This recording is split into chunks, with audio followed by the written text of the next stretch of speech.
안녕하세요. 칼바르트 신학 해설 오늘 85강 하겠습니다. 새로운 챕터로 들어갑니다. 앞에서 했던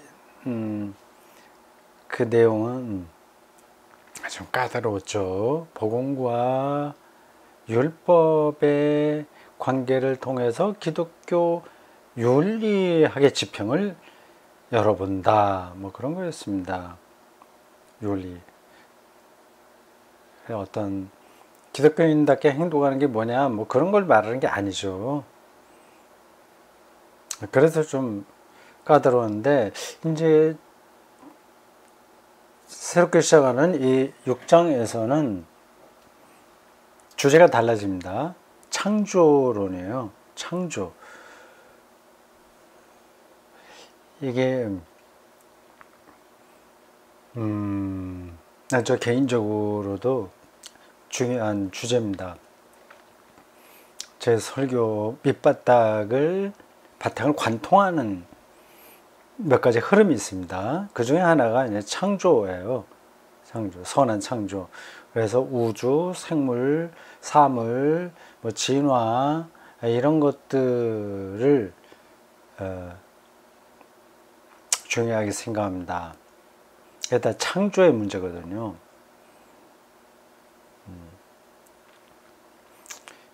그런 창조는 이제 자연과학하고도 관계되죠. 그 바탕이 있고, 예수 그리스도가 또 하나의 저의 설교 밑바닥을 흐르는 중요한 그걸 관통하는 핵심 개념입니다. 창조의 문제, 그리스도의 문제, 그렇죠. 이 두 가지가 가장 중요합니다.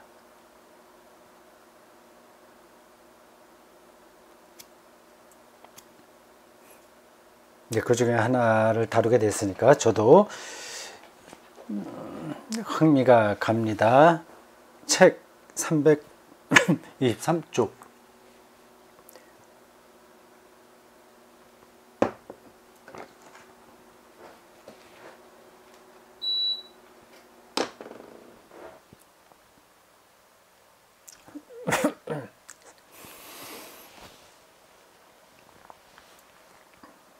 (323쪽) 6장 선한 창조 타이틀입니다. 부제로 창조의 근거와 보존입니다.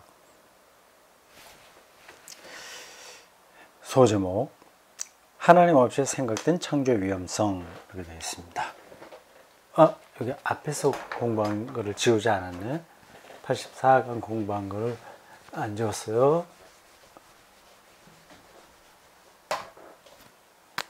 85번입니다.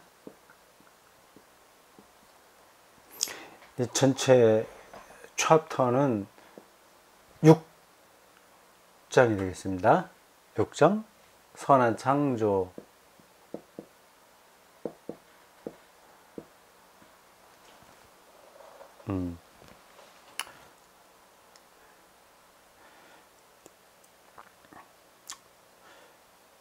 쉐풍, 창조, 선한, 굿의 쉐풍. 독일어로 그렇게 되어 있을까요? 잘 모르겠습니다.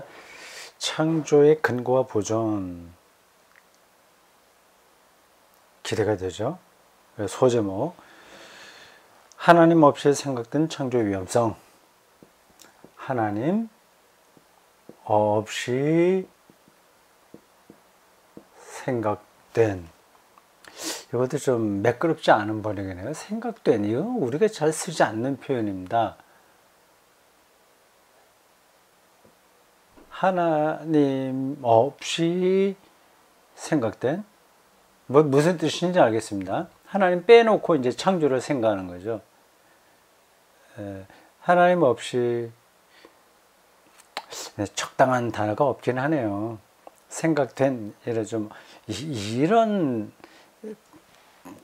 우리나라 말은 잘 없습니다. 우리는 수동태를 잘 안 씁니다. 외국어 독일어, 영어, 프랑스 이런 데는 수동태가 좀 많죠. 근데 우리는 수동태 쓰긴 쓰지만 잘 안 씁니다. 능동태로 주로 써요. 그래서 생각된 이건 수동태잖아요. 예, 과거일 수 있고. 그러니까 하나님을 빼놓고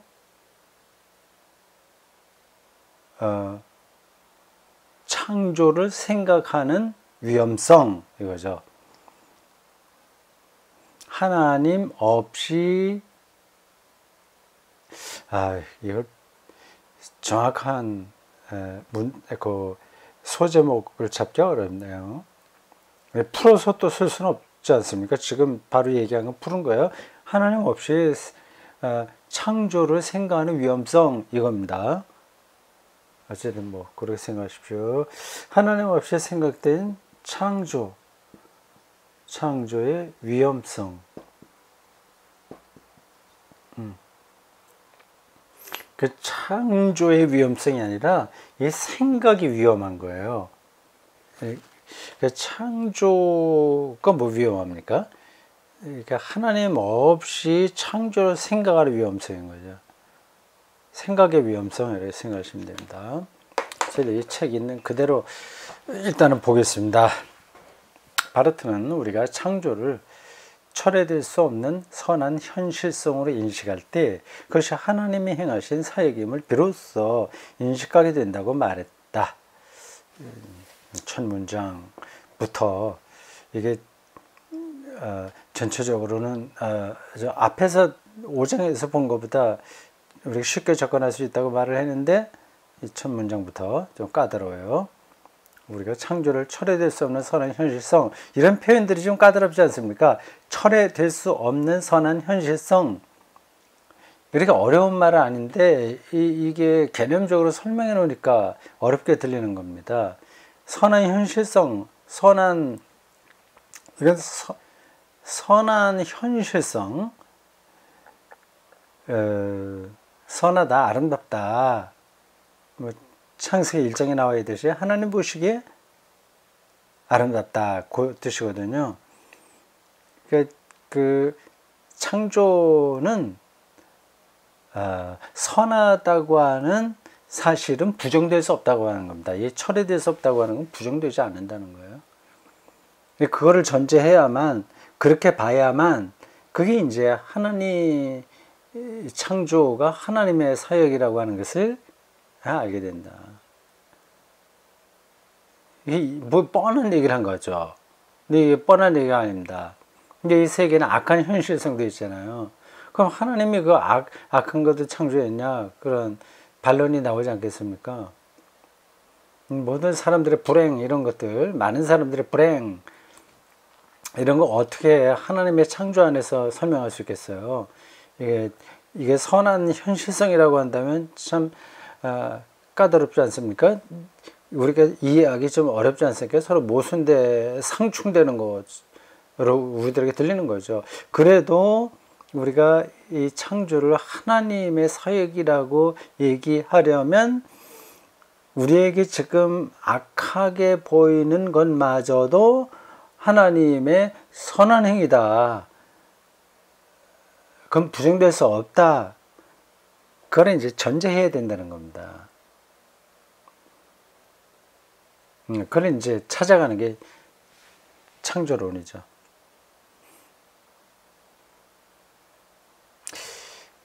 미스코테는 이 사람 이름 모르겠습니다. 어떤 사람 낯선해요 저에겐. 145 각주에 달려있네요. 이 위버 칼바르트스 카데 퓨어젠 14쪽 이하 칼바르트의 교육요약 뭐 두두두 이렇게 거기서 인용한 겁니다. 칼바르트 교육요약을 이 사람이 연구해서 낸 책 아니면 학위 논문이겠죠. 그래서 그 사람을 인용했습니다. 미스코테는 이 진술을 읽고 바르트의 창조론이 훌륭하다고 생각했다. 사실 뭐 칼바르트만 이렇게 얘기한 거 아니거든요. 이미 뭐 다 교부들이 그렇게 얘기했고, 어거스틴 뭐 당연히 그렇고, 뭐 루터도 당연히 그러지 않았겠습니까?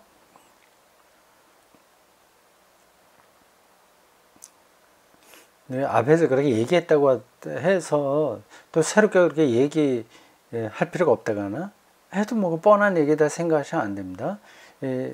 위대한 신학자들은 앞에 선배들이 한 이야기들을 종합해서 또 새로운 차원으로 열어가기 때문에 이런 얘기가 그렇게 진부하게 들리지 않는 겁니다.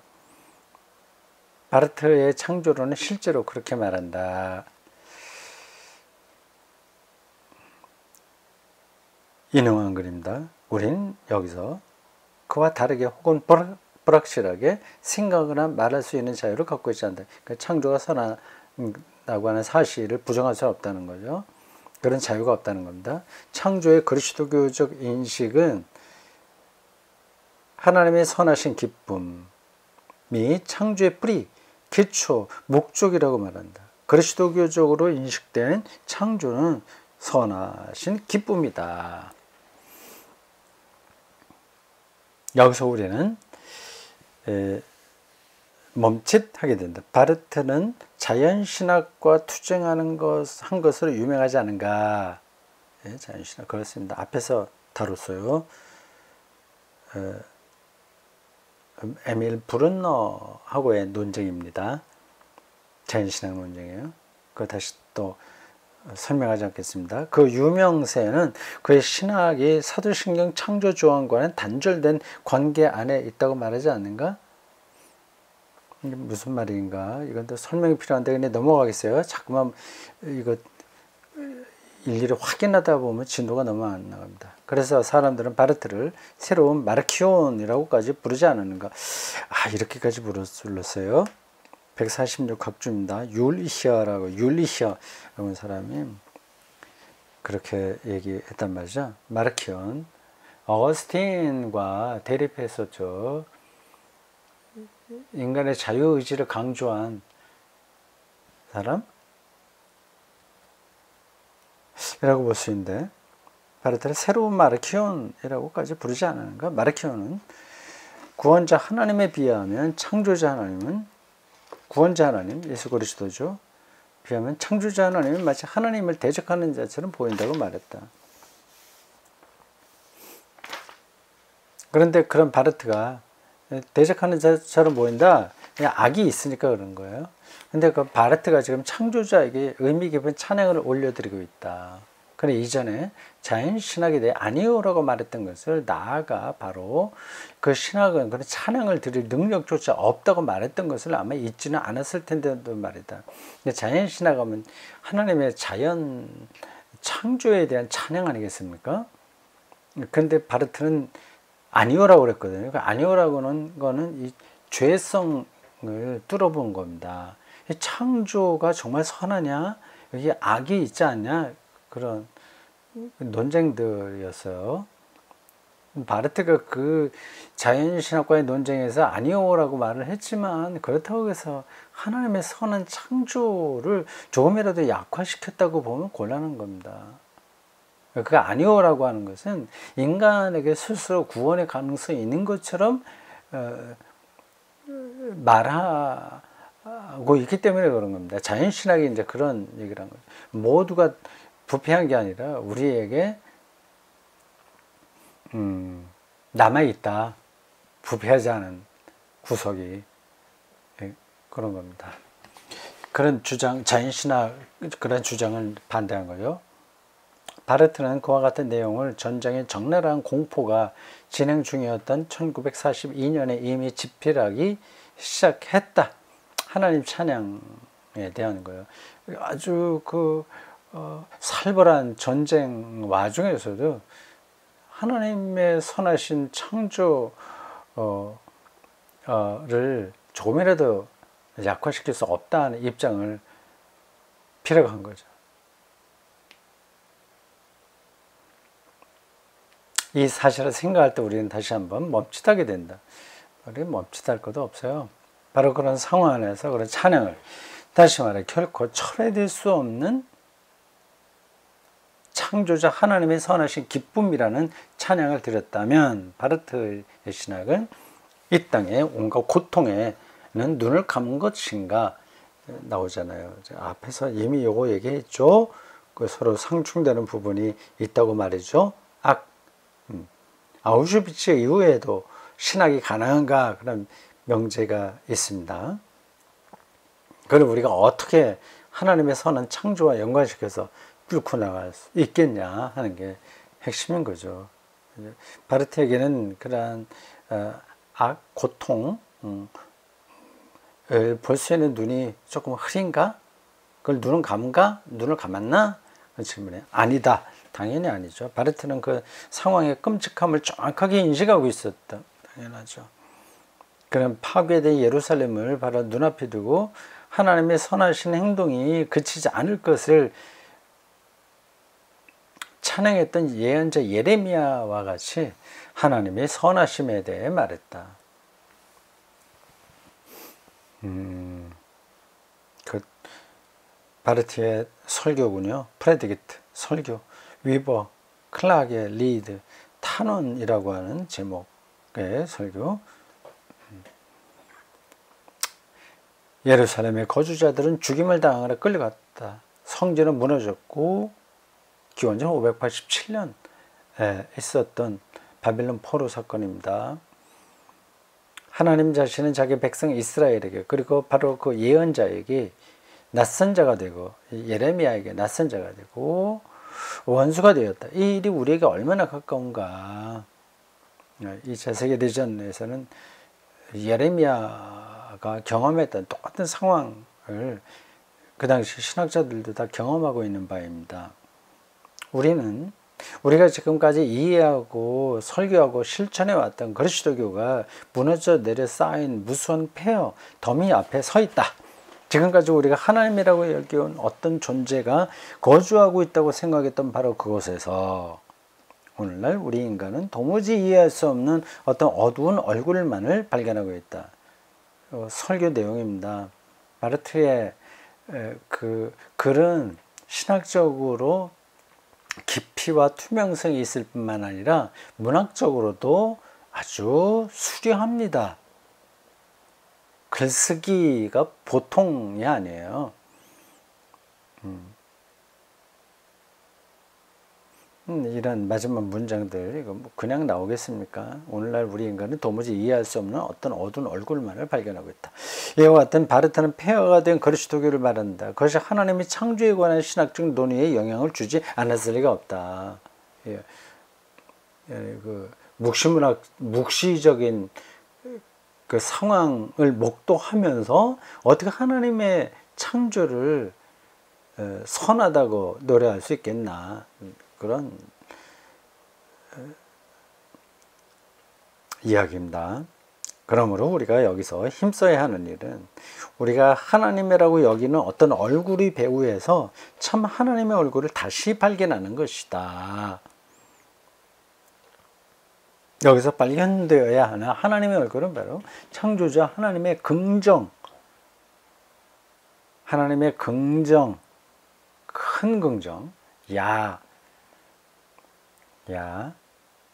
곧 짙게 드리워진 암흑 속에 홀로 빛을 비추실 수 있는 분의 긍정이 아니겠는가? 물론 우리는 엄청난 파멸의 힘을 간과할 수 없다. 엄청난 파멸. 인간이 무화대면하는 것은 다스 니히트게 무예요.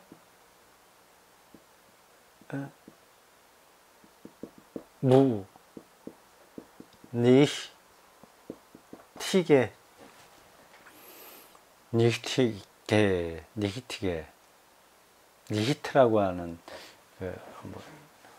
부사인가 뭔가 하여튼 그 문법적인 용어는 잘 모르겠습니다. 그게 이제 어미 변화가 돼갖고 다스 니히트게 그 독일어가 됐네요. 인간이 무와 대면하는 것은 없음, 무와 대면하는 것은 대단히 특별한 방식으로 발생하고 있다. 이 충격을 알지 못하는 사람은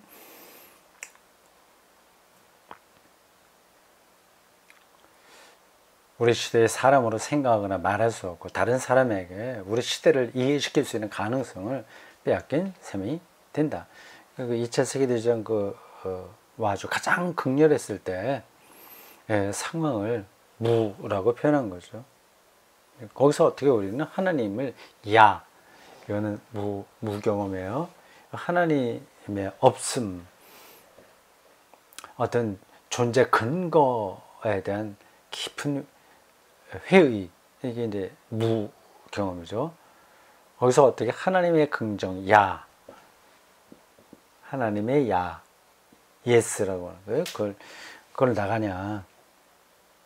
하나님, 그걸 이제 따라가려고 하는 겁니다. 하지만 고통과 죽음의 바다에서 창조자 하나님의 얼굴, 그분의 선하심은 어떻게 다시 발견될 수 있는가? 바르트는 1933년 이래로 저질러져 온 요 횟수가 히틀러 나치당의 등장에 해당하는 겁니다. 그래서 폭력적인 일들이 옛날에 나쁜 나무가 맺은 악한 열매들이라고 생각했다. 존재가 나쁘니까 행위도 열매도 나쁘죠.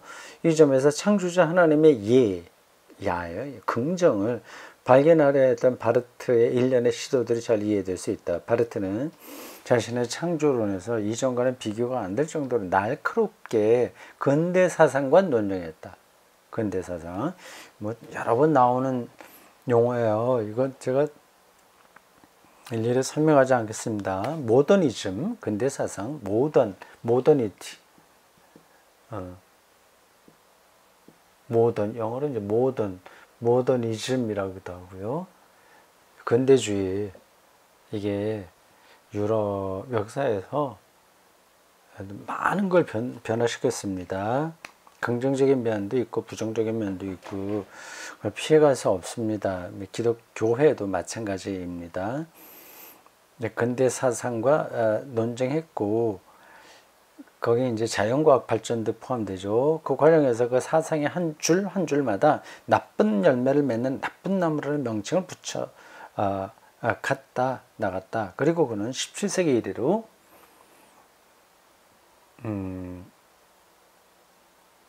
17세기 이래로 1600년대 종교개혁에서 한 세기 정도 흐른 다음이죠.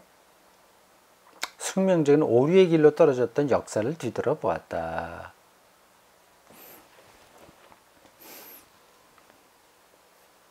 그 잘못된 길은 우리가 하나님을 역사적인 은혜의 계시 안에서가 아니라 일반적인 창조 안에서 인식하고 후자를 전자에 대한 기준으로 삼아야 한다는 잘못된 견해에서 시작되었다.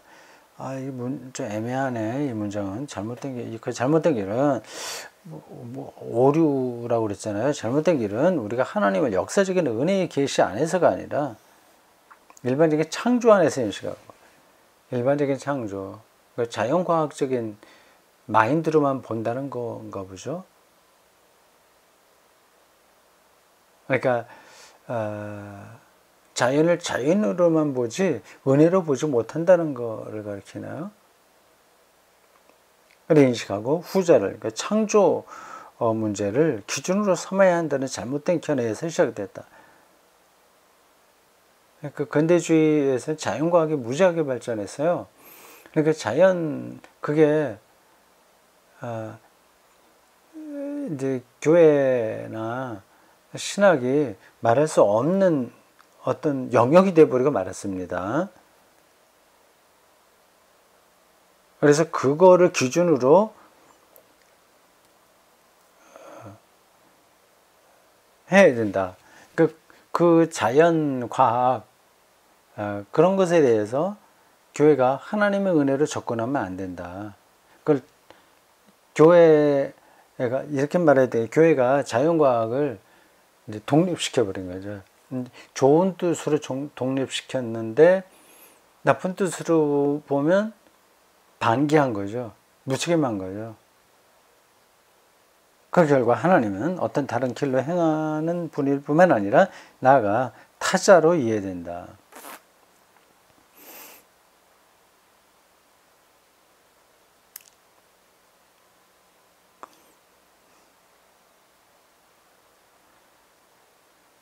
자연의 문제는 또 다르게 작동되는 것으로 받아들여지게 된 거죠. 우리가 신앙적으로 그걸 컨트롤할 수 없는 영역으로 떨어져 버리게 된 겁니다. 아마 그걸 얘기하는 것 같아요. 100%는 잘 모르겠습니다. 제가 이렇게 읽으면서 느껴지는 바입니다. 하나님은 그 은혜 가운데 인간과 결합하는 하나님이 아니고 세상에 대해 추상적으로 홀로 존재하고 실존하는 하나님이며, 그런 설명이 맞는 것 같죠? 은혜를 베풀면서 인간에게로 향할 수 없는 하나님이다. 그 은혜의 하나님이라고 하는 것은 이 자연의 여러 가지 질서, 원리, 뭐 등등등 두루두루 그런 것하고는 접촉할 수 있는 점이 없는 거예요. 완전히 따로 놀게 된 거죠. 또한 인간 역시 하나님의 다가오심 없이도 그분을 알 수 있고 홀로 존재하는 자인데 독립한 거죠. 이 점에서 인간은 하나님과 너무나 닮은 존재다. 다시요. 이 문장. 또한 인간 역시 하나님의 다가오심 없이도 그분을 알 수 있고 홀로 존재하는 자인데 그 점에서 인간은 하나님과도 너무 닮은 존재다. 이 문장은 좀 맥락에서 좀 이상해요. 그냥 없는 걸로 생각하고 지나갑시다. 뭐 뒤에 가면 이해될 수 있는 근거가 나올지도 모르죠. 어떤 관계도 없이 홀로 존재하는 인간에게 하나님이란 인간과의 관계를 설정하면서 다가오는 대상이 아니고 그저 현존하는 사유의 사물일 뿐이다.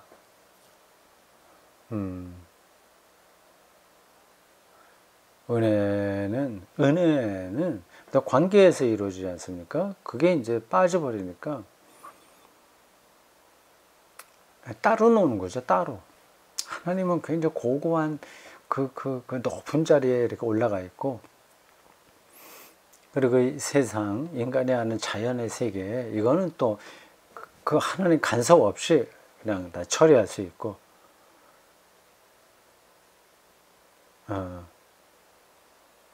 그래서 하나님은 사유의 사물, 은혜의 관계가 아니라 하나님의 대상으로 떨어져 버린 것, 뭐 그렇게 이해할 수 있습니다. 그렇게 무관계성, 은혜하고 은혜가 개입될 수 없는 무관계성으로 사고된 하나님은 사실상 세계와 어떤 관계도 갖지 않는다. 계속 그런 흐름들이 이어져 왔어요. 그래서 자연과학에 대해서는 딱 입 다물게 됐고요.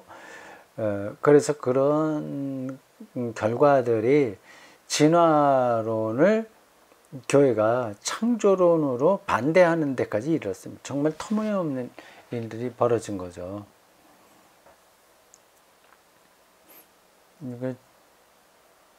진화론과 대립하는 창조론이라고 하는 건 실제 창조론이라고 할 수 없습니다. 그건 독단이죠.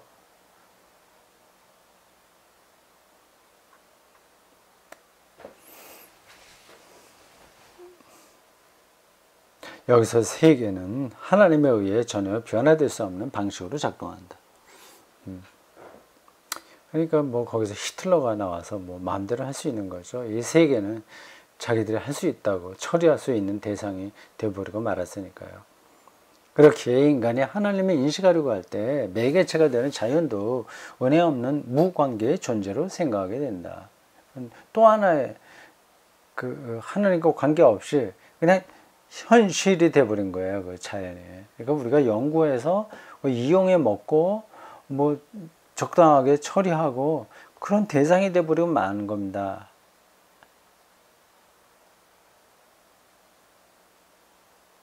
(18세기의) 기계로서의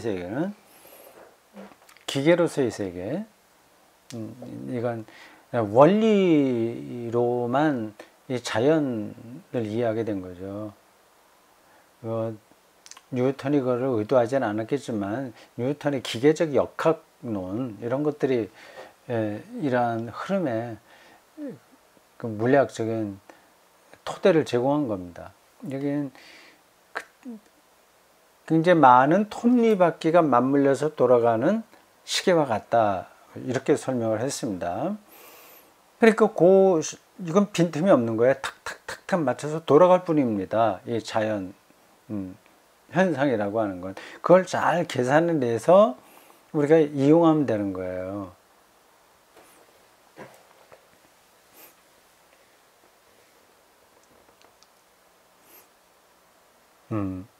그 표현이 되고 있지 않습니까? 18세기의 기계로서의 세계는 19세기의 거대한 기계 세계를 초래했고, 그것은 자연을 인간의 객체로 취급했다.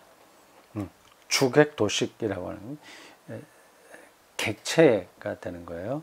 과학은 할 수 있는 것이 반드시 해야 하는 것인지를 묻지 않고 할 수 있는 모든 것을 반드시 해야 하는 것을 이해했으면 그 무한정 발전, 과학적인 발전을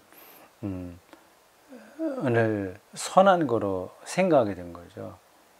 지금 원자 폭탄까지 나와서 벌써 오래되지 않았습니까? 인공지능까지 나오는데 그것에 대한 판단 없이 과학은 자기 속성상 계속 글로 가버리고 말았습니다. 그게 굉장히 잘난 것처럼, 그렇게 해서 인간의 문제를 해결할 수 있는 것처럼, 혹은 인간의 문제를 해결하지 않고 멸망시킨다고 하더라도 아무 상관이 없는 것처럼 나가고 있는 거죠.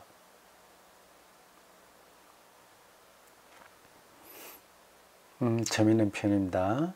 과학은 할 수 있는 것이 반드시 해야 하는 것인지, 저게 능력이 있다고 해서 모든 것을 해야 하냐, 그런 거 묻지 않고 할 수 있는 모든 것을 반드시 해야 하는 것을 이해했으며 그것을 작업의 열정을 가지고 실행했다. 그 열정은 인간이 이룬 문명의 단계들 가운데 최소한 하나가 곧바로 거대한 붕괴를 일으킬 것이라는 징조였다. 이 일은 더 이상 그렇게는 진행될 수 없을 것으로 보였다.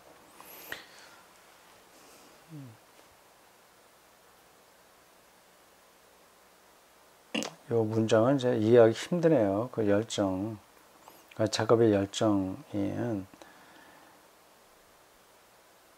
거대한 붕괴를 일으킬 것이라는 징조였다. 하나가 문명의 단계를 간다. 이건 좀 확 들어오지 않네요. 넘어갑시다. 우리는 많은 것, 나아가서 점점 더 많은 것을 할 수 있고 원하고 성취하지만 바퀴는 비밀리에 헛돌게 된다. 바르트의 문장을 계속해서 요건 이제 인용하는 겁니다. 그 교회학에 나온 거거든요. 설교 비슷하게 들리네요. 왜냐하면 우리는 권력을 원하고 사용하는데 그것은 우리가 근본에서는 필요로 하지 않은 것이기 때문이다. 우리는 구원을 위해 그것을 차라리 알지 못하는 편이 나았을 것이고, 그것을 욕망하거나 그 욕망을 실행에 옮기는 것은 더욱 불행한 일이다. 사태는 이렇게 진행될 수밖에 없다. 우리가 현실적인 삶을 위해 실제로 필요로 하는 수준을 터무니없이 넘어서는 권력인 기술을, 기술은 근본적으로 자기 자신의 의미와 목적이 되고 스스로 존속하고 스스로를 갱신할 수 없게 되며 계속해서 문제가 있는 새로운 욕구를 불러일으키게 된다. 지금 그렇게 진행되고 있죠. 기술, 인간의 테크닉이 말이죠. 이런 문제는 하이데거도 이미 경고한 바 있습니다. 이 테크닉의, 이 기술의 본질을 그 정확한 용어가 뭔가 있는데, 이 세계 자연을 강탈하는 것으로 묘사하고 있어요. 지금 바르트가 설명하고 있는 거하고 좀 맥이 닿습니다.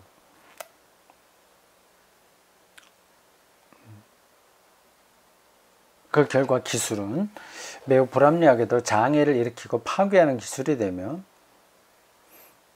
폭탄, 과소비, 기후변화, 결국 바이러스의 창궐, 이런 걸 몰아오겠죠. 그거는 비관적으로 본 거야. 그게 아니라 결국은 이 모든 문제를 해결할 거야, 인간의 과학기술이. 이렇게 말하는 사람도 있습니다.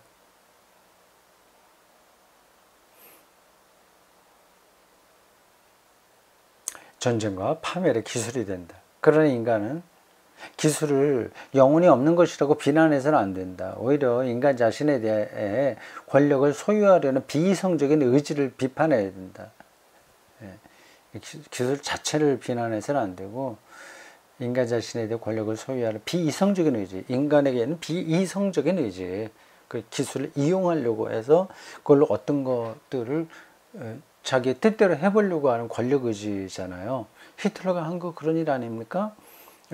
뭐 이렇게 저렇게 기술, 의학 기술이나 이런 걸 통해서 뭐 실험도 하고 하면서 유대인들 뭐 그리고 집시 또 여러 사람들을 실험의 대상으로 삼아서 게르만 민족의 우월성을 나타내려고 하는 거 아니겠어요? 그게 이제 비이성적인 의지를 비판해야 된다. 인간 자신이 근대 기술의 문제다. 기술 자체보다 그 인간, 그거를 다루고 있는 인간의 문제인 거죠. 정확하게 봤다고 봅니다. 오늘 여기까지 할까요? 자, 이제 창조론을 시작했습니다. 재밌게 읽을 수 있겠네요. 수고했습니다.